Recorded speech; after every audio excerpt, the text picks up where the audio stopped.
Yang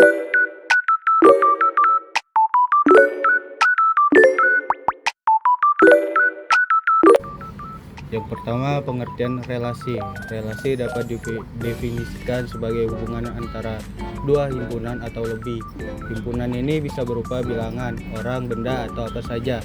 Relasi dapat diwujudkan dalam berbagai cara, seperti pasangan terurut, tabel, grafik, atau persamaan. Yang kedua, penyajian relasi. Relasi dapat didefinisikan sebagai hubungan antara dua himpunan atau lebih. Himpunan ini bisa berupa bilangan, orang, benda, atau apa saja.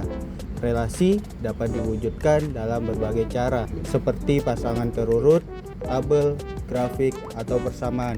Contohnya diagram panah, himpunan berurutan, diagram Kartesius. Yang ketiga, penjelasan masing-masing contoh. A. Diagram panah. Diagram panah merupakan cara yang paling mudah untuk menyatakan suatu relasi. Diagram ini membentuk pola dari suatu relasi ke dalam bentuk gambar arah panah yang menyatakan hubungan. B. Himpunan pasangan berurutan. Selain dengan diagram panah, suatu relasi juga dapat dinyatakan dengan menggunakan himpunan pasangan berurutan. Caranya dengan memasangkan himpunan A dengan himpunan B secara berurutan. C. Diagram Kartesius. Kalau cara ini, kita bisa menyatakan relasi antara dua himpunan dari pasangan berurutan yang kemudian dituliskan dalam bentuk dot atau titik-titik. Yang keempat, jenis-jenis relasi. Pada dasarnya ada 9 jenis relasi. Yang pertama, relasi kosong.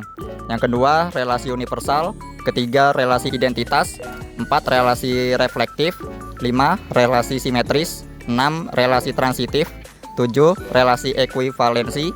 8, relasi antisimetris. Dan yang ke-9, relasi inverse. Masing-masing relasi ini didefinisikan atas himpunan A sebagai berikut.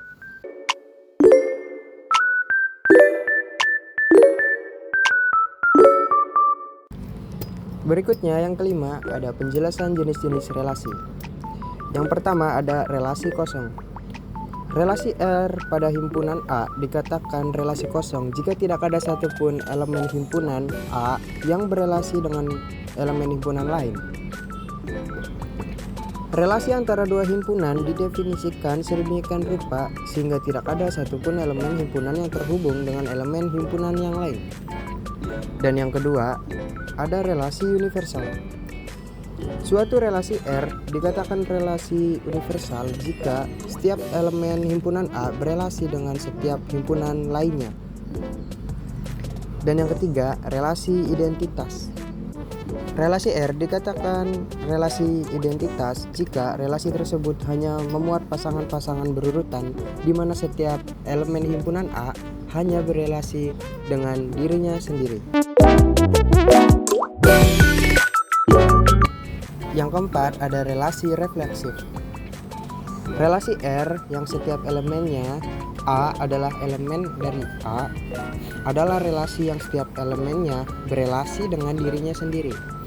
Relasi tersebut boleh memuat pasangan-pasangan terurut lainnya bersama dengan pasangan-pasangan terurut yang terbentuk dari A dan A. Yang kelima ada relasi simetris. Relasi R pada himpunan A yang mana A1, A2 adalah elemen A.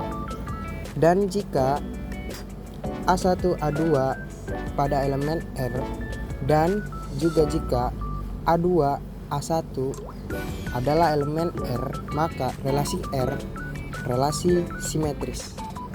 Yang keenam, relasi transitif. Relasi R pada himpunan A yang elemen-elemennya A1, A2, A3 termasuk dalam himpunan A, sehingga A1, A2 dari elemen R, A2, A3 dari elemen R, maka itu menyiratkan bahwa A1, A2 dari elemen R dan relasi R adalah relasi transitif.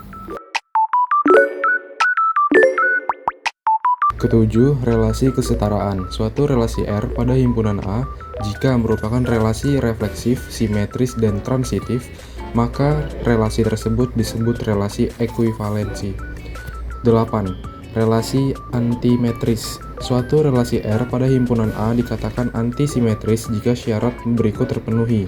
Bila A, B, dan B, A merupakan elemen R, maka A sama dengan B. Kesembilan, relasi inverse. Relasi kebalikan dari relasi R dilambangkan dengan dan diperoleh dengan menukar elemen-elemen dari setiap pasangan terurut R. Keenam, sifat-sifat relasi. Yang pertama ada refleksif. Suatu relasi R pada himpunan A disebut refleksif jika setiap elemen A adalah elemen dari A memenuhi anggota dari A dan A adalah elemen dari R. Yang kedua, simetris. Relasi R disebut simetris jika setiap anggota A dan B adalah elemen dari R, maka anggota B dan A adalah elemen R. Yang ketiga, transitif. Relasi R disebut transitif jika anggota A dan B adalah elemen dari R, dan anggota B dan C adalah elemen R. Maka anggota A dan C juga termasuk dari elemen R.